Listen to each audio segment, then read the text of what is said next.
ancient Sanskrit texts dating back as far as 6000 BC describe in varying but vivid detail flying machines called vimanas.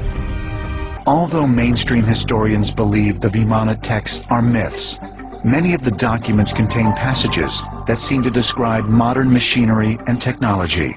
The Vimanika Shastra goes into metals that are used in each craft. It talks about electricity and power sources.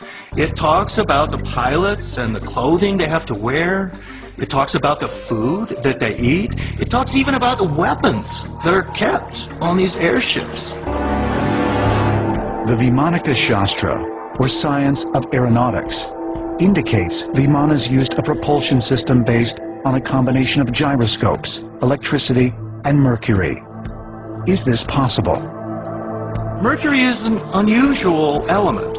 Mercury is metal. It's also a liquid, and is a conductor of electricity. Now, there's unusual things you can do with mercury. You can put it into a closed gyroscopic device with mercury spinning around, and then you can electrify it. And studies have been done on this by NASA and by other scientists. And they find that you have levitation effects, anti-gravity kind of effects, and a spinning bright light is part of it too. The Vimanika Shastra suggests vimanas were powered by several gyroscopes, placed inside a sealed liquid mercury vortex. Here's an example of a little kid's gyroscope. You spin it with a heavy wheel around a central axis. Well, a gyroscope seems to do a lot of strange things, even defy gravity. And it does this because it uses what's called rotational or angular momentum. And it wants to keep a particular orientation on its spin axis, the center rod. If you push on that rod, it will want to righten itself up to its original orientation.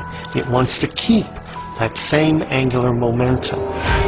Gyroscopes are used all over the place, in airplanes, in spacecraft, in submarines.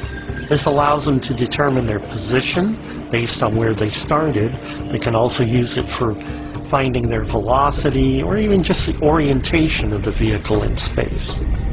One of the texts talks about Mercury rotating and driving some sort of a powerful wind or a windmill effect.